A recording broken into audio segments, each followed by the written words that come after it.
नमस्कार, स्वागत है आपका हमारे इस विशेष बुलेटिन में। मैं हूं रेशमा आपके साथ और मेरे साथ है मेरे सहयोगी शरद मुदगल। आइए हेडलाइंस पर नजर डाल लेते हैं। किसानों के लिए प्रधानमंत्री नरेंद्र मोदी आज शुरू करेंगे 2 बड़ी योजना। पीएम धन धान्य और दलहन आत्मनिर्भर मिशन से पैदावार बढ़ाने और दलहन उत्पादन में आएगी तेजी। किसानों से संवाद भी करेंगे पीएम।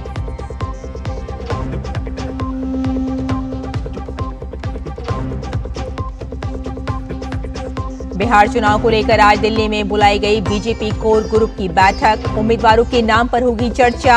एलजेपी भी संसदीय बोर्ड के साथ करेंगे मंथन।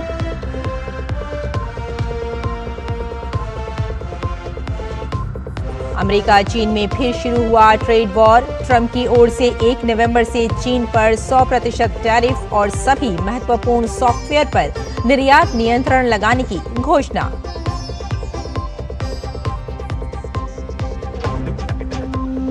फ्रांस में राजनीतिक संकट सुलझाने के लिए मैक्रों ने लेकोर्न को फिर बनाया प्रधानमंत्री। कट्टर वामपंथी और दक्षिणपंथी इस फैसले से नाराज।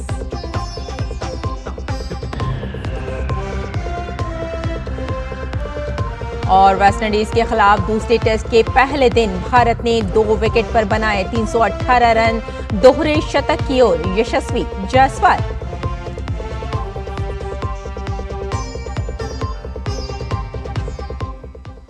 और आइए अब समाचारों पर डालते हैं विस्तार से नजर। किसानों के लिए आज का दिन बेहद महत्वपूर्ण होने वाला है। प्रधानमंत्री नरेंद्र मोदी आज दिल्ली के पूसा में किसानों के लिए 2 बड़ी योजना शुरू करने वाले हैं। इस बार के बजट में घोषित की गई पीएम धन धान्य योजना की शुरुआत होने जा रही है, जिसके तहत पैदावार के लिहाज से देश के पिछड़े 100 जिलों की पहचान करके उन्हें खेती में आगे बढ़ाया जाएगा। इसके अलावा पीएम मोदी देश को दलहन के क्षेत्र में भी आत्मनिर्भर बनाने के लिए दलहन आत्मनिर्भरता मिशन की शुरुआत करेंगे। इस अवसर पर पीएम मोदी किसानों से संवाद भी करेंगे और उन्हें सम्मानित करेंगे। इस कार्यक्रम की जानकारी देते हुए केंद्रीय कृषि मंत्री शिवराज सिंह चौहान ने कहा कि अब भारत की कृषि पिछली सरकारों से नहीं बल्कि वैश्विक मानदंडों पर आंकी जाएगी।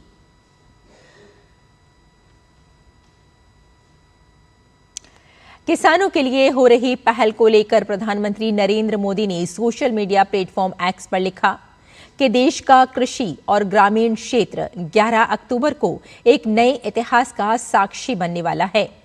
नई दिल्ली में सुबह करीब 10:30 बजे पीएम धन धान्य कृषि योजना और दलहन आत्मनिर्भरता मिशन के शुभारंभ का सौभाग्य मिलेगा। इन योजनाओं से जहां कम उपज वाले 100 जिलों में पैदावार बढ़ाने के प्रयासों को बल मिलेगा, वहीं दालों के उत्पादन में भी तेजी आएगी। इस विशेष कार्यक्रम में कृषि और इससे जुड़े सेक्टर की 42,000 करोड़ रुपए से अधिक की परियोजनाओं के उद्घाटन और शिलान्यास का सुअवसर मिलेगा। इनसे न केवल हमारे किसान भाई बहनों के जीवन में नई खुशहाली आएगी, बल्कि विकसित और आत्मनिर्भर भारत का संकल्प भी और मजबूत होगा।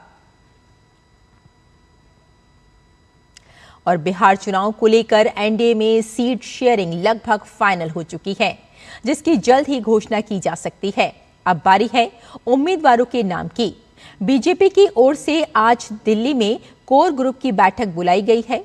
कहा जा रहा है कि बीजेपी ने हर सीट के लिए कुछ नाम तैयार किए हैं, जिन्हें कोर ग्रुप और केंद्रीय चुनाव समिति की बैठक में अंतिम रूप दिया जाएगा, जिसके बाद प्रत्याशियों के नाम की घोषणा कर दी जाएगी।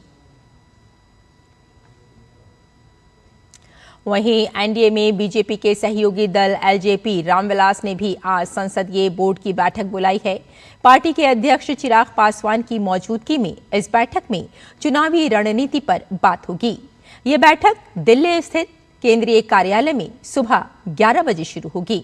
दरअसल खबरें आ रही थी कि चिराग पासवान बीजेपी से नाराज चल रहे हैं, लेकिन कल उन्होंने साफ कर दिया कि जहां प्रधानमंत्री नरेंद्र मोदी खड़े हैं, वहां उन्हें अपने सम्मान की चिंता करने की जरूरत नहीं है। पासवान ने कहा कि जल्द ही सारी घोषणा कर दी जाएगी।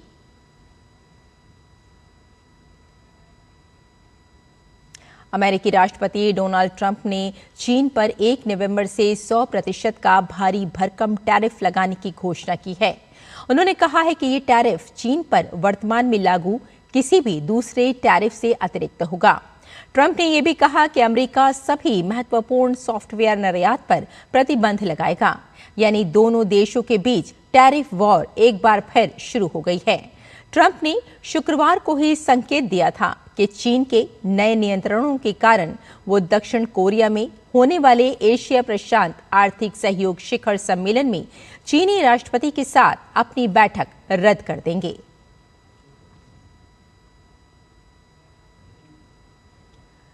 फ्रांस के राष्ट्रपति इमैनुअल मैक्रों ने सेबस्टियन लेकॉर्नु को फिर से प्रधानमंत्री के रूप में नियुक्त किया है।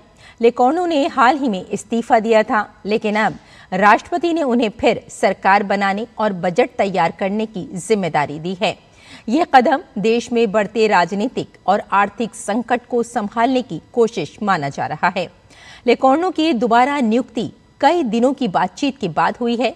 ये जिम्मेदारी मिलने के बाद लेकॉर्नु ने कहा कि वो वर्ष के अंत तक फ्रांस को बजट उपलब्ध कराने और आम नागरिकों की रोजमर्रा की समस्याओं का समाधान करने की कोशिश करेंगे।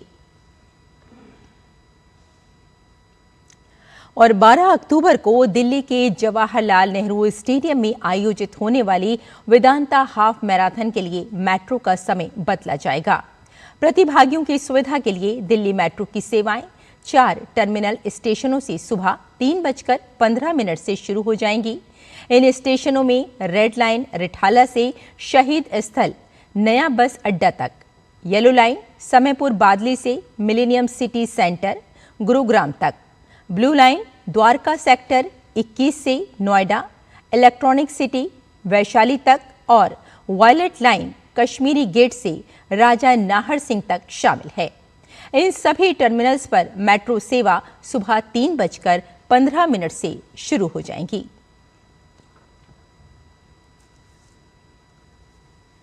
भारत और वेस्टइंडीज के बीच दिल्ली में खेले जा रहे सीरीज के दूसरे टेस्ट के पहले दिन का खेल खत्म होने तक भारत ने 2 विकेट के नुकसान पर 318 रन बना लिए हैं। यशस्वी जायसवाल 173 रन और शुभमन गिल 20 रन बनाकर नाबाद हैं।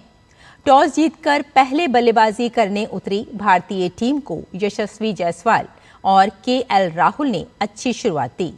केएल राहुल को वारिकन ने 38 के स्कोर पर आउट किया। साई सुदर्शन ने भी अर्धशतक लगाने में कामयाबी पाई। वे 87 रन बनाकर वारिकन की ही गेंद पर एलबीडब्ल्यू हुए। भारतीय टीम की नजर इस मुकाबले को जीतकर टेस्ट सीरीज को क्लीन स्वीप करने पर है। टीम इंडिया ने पहला टेस्ट पारी के अंतर में जीता था। युवा ओपनर यशस्वी जायसवाल ने वेस्टइंडीज के खिलाफ दिल्ली टेस्ट के पहले दिन शानदार बल्लेबाजी करते हुए 173 रन की नाबाद पारी खेली। इस पारी के साथ वे भारत के उन चुनिंदा बल्लेबाजों में शामिल हो गए हैं जिन्होंने टेस्ट मैच के पहले दिन सबसे ज्यादा रन बनाए हैं।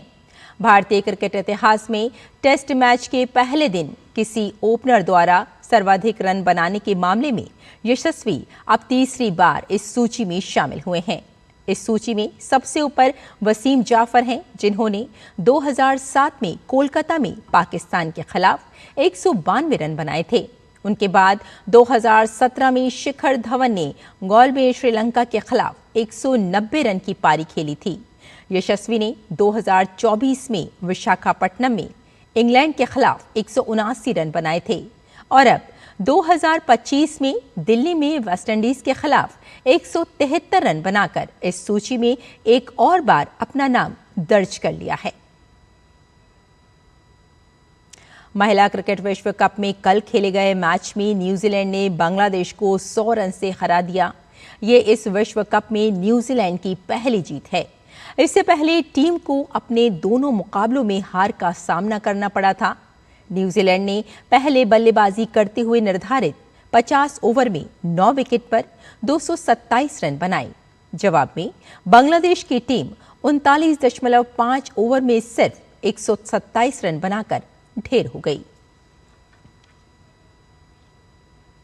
आज विश्व प्रवासी पक्षी दिवस है। ये दिन इन पक्षियों के संरक्षण के संकल्प लेने का दिन है। भारत में प्रवासी पक्षियों के लिए कई महत्वपूर्ण स्थान हैं, जिन्हें आर्द्रभूमि और रामसर स्थल के रूप में मान्यता दी गई है। साथ ही ये पक्षी कई शहरों में नदियों और तालाब के पास आसरा बना लेते हैं।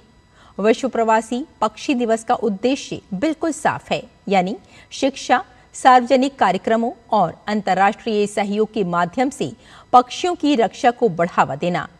इस वर्ष की थीम है साझा स्थान, पक्षी अनुकूल शहर और समुदाय बनाना।